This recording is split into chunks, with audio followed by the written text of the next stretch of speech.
നമസ്കാരം. കട്ടോളി ശ്രീ വിശ്വമൂർത്തി ക്ഷേത്രം നമ്മളെ ഉത്സവമായിട്ട് ബന്ധപ്പെട്ട് പൊതുജനങ്ങളെ അറിയിക്കാൻ വേണ്ടിയാണ് ഇങ്ങനൊരു വീഡിയോ നമ്മൾ ചെയ്യുന്നത്. ഈ ക്ഷേത്രം ഏകദേശം അരനൂറ്റാണ്ടിൻ്റെ പഴക്കമുള്ള ഈ ക്ഷേത്രം കെ നാരായണ വൈദ്യർ എന്ന ആയുർവേദ ഡോക്ടറാണ് തുടക്കം കുറിച്ചത്. തുടക്കത്തിൽ ഈ ക്ഷേത്രം സ്വാമിമാരുടെ ഒരു ഭജനമഠം മാത്രമായിരുന്നു. അപ്പോൾ അന്നു മുതലേ വൈദ്യർ, ഒരു അയ്യപ്പ ഭക്തൻ കൂടിയായ വൈദ്യർ, സാധാരണ ധന്വന്തരി പ്രതിഷ്ഠ ഇവിടെ വേണമെന്നും അത് പ്രകാരം പ്രശ്നവശാൽ അതുമാത്രം പോരാ, മറ്റ് ദേവന്മാരും കൂടി ഇവിടെ കുടികൊള്ളുന്നുണ്ട് എന്നുള്ളത് അറിയിക്കുകയും അതുപ്രകാരം വൈദ്യർ ഇതിന് തുടക്കം കുറിക്കുകയാണ് ചെയ്തത്. ഈ ക്ഷേത്രം സ്വർണ്ണപ്രശ്ന വിധിപ്രകാരം നമ്മൾ പുനരുദ്ധാരണം നടത്തുകയും പരിഹാര ക്രിയകൾക്ക് ശേഷം പുനരുദ്ധാരണം നടത്തി ഇപ്പോൾ ഉള്ള ഒരു കമ്മിറ്റി, ഇത് വൈദ്യർ കമ്മിറ്റിയെ ഏൽപ്പിക്കുകയും ഇപ്പോൾ പുതിയതായിട്ട് നടന്ന കമ്മിറ്റിയിൽ ബഹുമാനപ്പെട്ട രകേശൻ മാഷ് പ്രസിഡന്റും അതുപോലെ തന്നെ രാജേന്ദ്ര സെക്രട്ടറിയും ലിംഗേഷ് ഖജാൻജിയായ കമ്മിറ്റി നിലനിൽക്കുന്നുണ്ട്. അതുകൂടാതെ തന്നെ ഈ പുനരുദ്ധാരണത്തിന് ശേഷമുള്ള ആദ്യ ഉത്സവം എന്നുള്ള നിലക്ക് ആണ് ഒരു ഉത്സവ കമ്മിറ്റി രൂപീകരിച്ചത്. ഉത്സവ കമ്മിറ്റിയുടെ ചെയർമാൻ NV ചന്ദ്രനും കൺവീനറായി വിനോദൻ എന്ന ഞാനും അതുപോലെ തന്നെ ഖജാൻജിയായി സുധീഷനും പ്രവർത്തിച്ചു വരുന്നു. ഈ ക്ഷേത്രത്തെ ഉദ്ഭവത്തെപ്പറ്റിയും ഇതിൻ്റെ ചൈതന്യത്തെപ്പറ്റിയൊക്കെ ജനങ്ങളിലേക്ക് എത്തിക്കുക എന്നുള്ളത്, ഈ ക്ഷേത്രം ഉദ്ഭവിക്കുന്ന സമയത്ത് തന്നെ വൈദ്യർ എല്ലാ വിധത്തിലും ഇവിടുത്തെ അന്നൊക്കെ ഡോക്ടർമാർ കുറഞ്ഞ കാലഘട്ടത്തിൽ മിനി ആയുർവേദ്യശാല എന്ന സ്ഥാപനത്തിൻ്റെ ഉടമ കൂടിയായിരുന്നു. അപ്പോൾ അദ്ദേഹം മരുന്നുകൾ പൂജിച്ച് ഭക്തന്മാർക്ക് നൽകുകയും അവർക്ക് ഏറെ സംതൃപ്തി ഉളവാക്കുന്ന ഒരു കാര്യമായിരുന്നത്. അതുകൊണ്ട് തന്നെ പിന്നീട് നമ്മൾ ഈ ക്ഷേത്രമായിട്ട് ബന്ധപ്പെട്ട് ഈ ധന്വന്തരി വിശേഷാൽ പൂജ തന്ത്രിയുടെ നിർദ്ദേശപ്രകാരം ആരംഭിക്കുകയും ഗവൺമെൻറ് ഡോക്ടറായ ആയുർവേദ ഡോക്ടറായ രമേശൻ ഡോക്ടർ സാന്നിധ്യത്തിൽ മരുന്ന് തയ്യാറാക്കി ഔഷധക്കൂട്ട് ഉണ്ടാക്കി കഷായ തീർത്ഥം എന്ന പേരിൽ പ്രസാദം നൽകി വരുന്നുണ്ട്. അതാണ് ഈ ക്ഷേത്രത്തിൻ്റെ പ്രത്യേകത. കാരണം രോഗഭയത്തിൽ നിന്നും രോഗികൾക്ക്, സാധാരണ ഭക്തന്മാർക്ക് മോചനം കിട്ടുക എന്നുള്ള ഉദ്ദേശത്തോടു കൂടിയായിരുന്നു അന്ന് തന്ത്രി നിർദ്ദേശിച്ചത്. അത് മുൻകാലങ്ങളിലും ഇത് തുടർന്ന് വരുന്നുണ്ട് എന്നുള്ളതാണ് വൈദ്യർ ചെയ്ത ഒരു കാര്യമാണ്. ഈ ഉത്സവത്തെ കുറിച്ച് ഈ ക്ഷേത്രത്തിൽ ക്ഷേത്രകലകളും ആയി ബന്ധപ്പെട്ട കാര്യങ്ങളാണ് ഇവിടെ കൂടുതൽ നടക്കുന്നത്. തേങ്ങേറുപാട്ട്, കളമായ്ക്കൽ, അതുപോലെയുള്ള ക്ഷേത്രകലകളുമായിട്ട് ബന്ധപ്പെട്ട് ഇന്നത്തെ വിദ്യാർത്ഥികൾക്ക് പഠിക്കാൻ കൂടി ഇതിൻ്റെ ഐതിഹ്യങ്ങൾ ഉൾക്കൊള്ളുന്ന രീതിയിലാണ് ഈ ഉത്സവം ഇവിടെ അരങ്ങേറുന്നത്. അതിന് പുറമെ ഈ സമീപ പ്രദേശത്തുള്ള ക്ഷേത്രങ്ങളിൽ ഏറ്റവും കൂടുതൽ അയ്യപ്പന്മാർ മാലയിടുന്ന ഒരു ക്ഷേത്രം കൂടിയാണിത്. ഇവിടെ 15-ാം തീയതി കലവറ നിറക്കലോടുകൂടി ഈ ക്ഷേത്രത്തിൽ ഉത്സവത്തിന് കൊടിയേറും. അന്ന് പ്രസാദ ശുദ്ധി, അതുപോലെ അന്നത്തോടൊപ്പം അവസാനിച്ച് 16-ാം തീയതി ഉത്സവത്തിന് തുടക്കം കുറിക്കും. അന്നാണ് ഈ നാടൻ കലകളുമായിട്ട് ബന്ധപ്പെട്ട്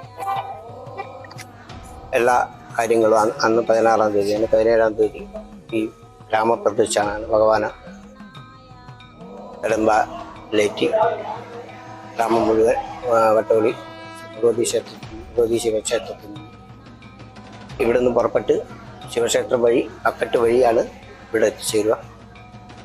വളരെ പ്രൗഢഗംഭീരമായ ഒരു സംവിധാനത്തിലാണ് ഞങ്ങൾ പ്ലാൻ ചെയ്തത്. അതുപ്രകാരമാണ് ഇവിടെ വലിയ ജനാവലി ഉണ്ടാവാറുണ്ട് ക്ഷേത്രത്തിൽ. പിന്നെ 18-ാം തീയതി ഇവിടെ അയ്യപ്പന്മാരെ സാധാരണ മണ്ഡല പൂജ 18-ാം തീയതിയാണ്. അതിനോടനുബന്ധിച്ചാണ് പുനരുദ്ധാരണത്തിന് ശേഷം നമ്മളിങ്ങനെ കാര്യം ചെയ്തത്. 18-ാം തീയതി നടക്കുന്ന സ്വാമിമാരുടെ ഭജനയും അതുപോലെ തന്നെ എല്ലാ ദിവസവും 16-ഉം ഈ 18-ാം തീയതി അന്നദാനം ഉണ്ടാവും. ഈ വീഡിയോ കാണുന്ന എല്ലാ ഭക്തജനങ്ങളും ഈ ക്ഷേത്രത്തിനെ കുറിച്ച് പ്രചരിപ്പിക്കുകയും അതുപോലെ തന്നെ നമ്മൾ ഉത്സവത്തിൽ പങ്കാളിയാകണമെന്ന് വിനീത പുരസരം, ഭക്തി പുരസരം ഇതിനെ താഴ്മയായി അറിയിക്കുകയാണ്.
ആണ്ടവനെ നാദരക്ഷകനെ സ്വാമിയേ മൂരപ്പനെ മമ്മലമ്മേ തോളിനാഥനെ അനന്തരമൂർത്തിയെ വിരാതമൂർത്തിയെ ഭദ്രകാളിയെ നരസിംഹദേവനെ സ്വാമിയേ ഗുരുവായൂരപ്പനെ വടാമ്പുഴമ്മേ കോട്ട ഭഗവതിയെ ൂരംബികെ ഒറ്റാനിക്കരയമ്മേ വൈക്കത്തപ്പനെ യദുമനൂരപ്പനെ ശ്രീരാമസ്വാമിയെ സുബ്രഹ്മണ്യസ്വാമിയെ സ്വാമിയെ നദിയെ രാജകുമാരനെ വിളക്കെ സദ്യയെ ഗണപതിയെ കയറ്റമേ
ഈ പ്രാവശ്യത്തെ ഉത്സവം ഡിസംബർ 16, 17, 18 നടത്താൻ തീരുമാനിച്ച് പിന്നെ ഇവിടെ ഈ വണ്ണാരവും ഇടമ്പും മാതൃസമിതിക്കാർ സമർപ്പിച്ചിട്ടുണ്ട്.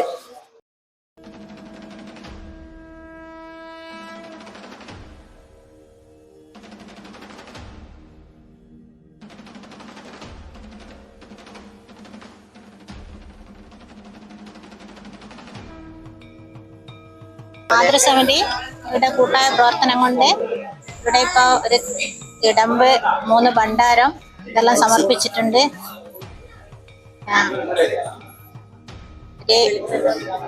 എല്ലാ മാസവും 100 രൂപ ഓരോ വ്യക്തികളിൽ നിന്ന് വാങ്ങിയിട്ട് എണ്ണ ഇവിടെ വഴിപാടായിട്ട് കൊടുക്കുന്നുണ്ട്.